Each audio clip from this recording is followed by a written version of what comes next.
Good morning and welcome back to Al5 Timeless Athlete. Today we're going to talk about the top 5 athletic performance tips for your mental focus. Honestly, I felt like that intro was so weak and so fake that was not me, but y'all know I had to do it just for the social media purposes. Anyway, let's go ahead and dive.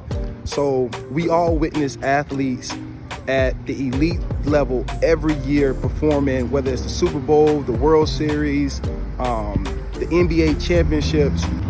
We're watching these guys perform at an elite level. So we're all spectators at the surface level watching these athletes perform. We're watching them, do all these great things. And at the end of it, they're all holding up medals. They're all holding up trophies. They got their hands up, really representing all the hard work that went in. But what does that really mean? We know that physically, these guys are putting in work just like the rest of us. They're, day in, day out. They're, physically, they're going to the training. They're going to the workouts. They're doing everything to take care of their bodies. But is that it? Is that the only thing that we see? It's something that we neglect to observe is the mental hacks that all these elite athletes are using to perform at a high level when it comes to their sport and competition. Visualization goes a long way. We need to constantly think about the end result. We need to think about the end goal, what it is that we really want. We constantly need to rethink this over and over. And not just that, we need to tell our coaches, we need to tell our peers, hey, this is what I want. This is where I want to be at the end of training. So identifying as the end result is paramount to becoming an elite athlete. The end result gives us the destination to see where we want to be, a way to work backwards from navigating through a tough journey that lays ahead. This vision allows us to revisit the dream over and over again. It keeps us motivated through the training and really just digging deeper while we're working towards becoming an elite athlete. So like I said before, visualize. We need to first imagine in our minds before we can ever really make it a reality. Meditation comes in many forms. We can use meditation, we can use prayer, but we need to actively recharge our mindset, recharge our brains. We need to actively become higher within ourselves, if that makes sense. Think of meditation as quiet sitting. We want to get everything out of our minds. We don't want nothing popping into our minds. We don't want to be thinking about anything. We just want to be almost in a quiet, calm, peaceful state. Now, if mastered, this will take athletes, I know for sure, even for me, the more I meditated, the better I became.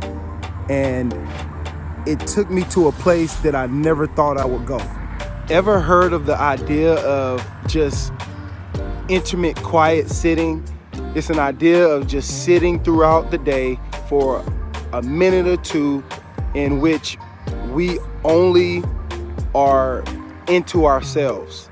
Practicing a skill of blocking out distractions, ignoring people, ignoring any kind of distractions, phones off, and we're just focusing inward.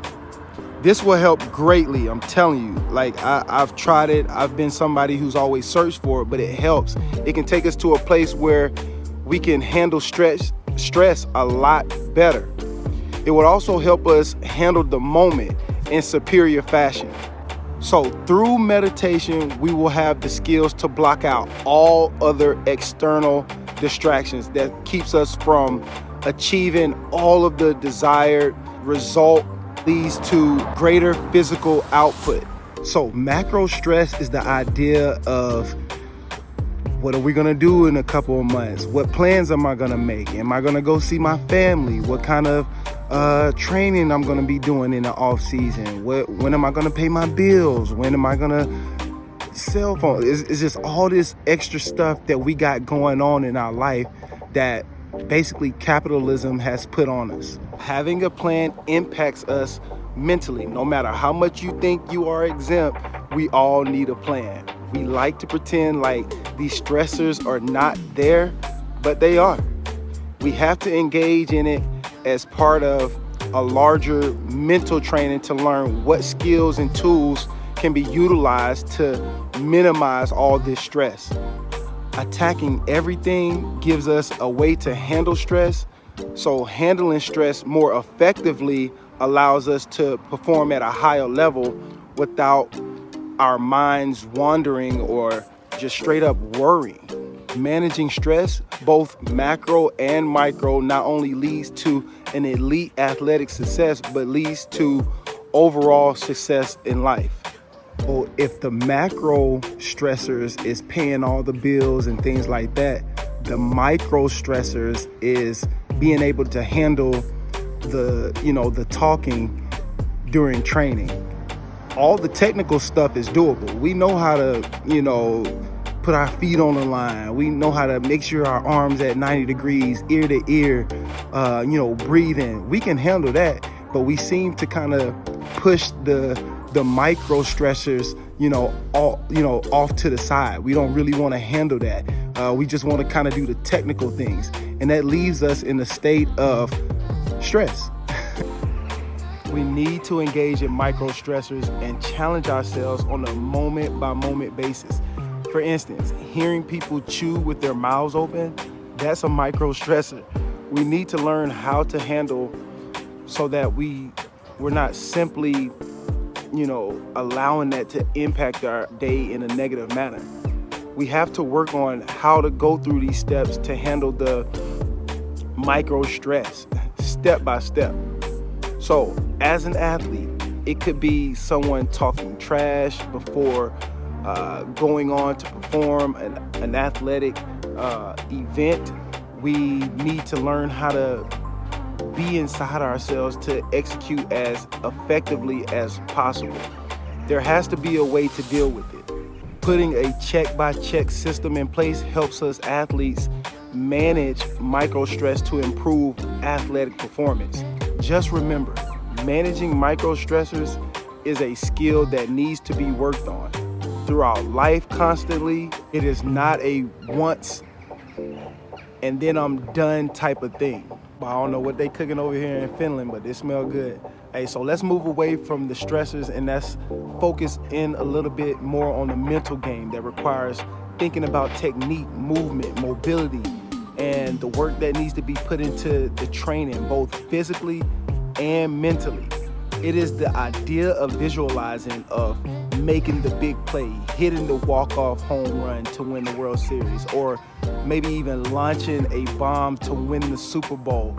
These are all examples of micro visualization. And to do this actively, do this visualization technique at the moment. We can put pressure on ourselves in training. We can feel a monster throw, tackle, block, run in training, whatever it is. We can feel it during football practice. We can take tens of thousands of these moments from a mental perspective. And the more we do it from a mental perspective, the more likely it is that we bring it into reality. Hope you enjoyed the video today. Don't forget to like, comment, and subscribe. And always remember, stay timeless.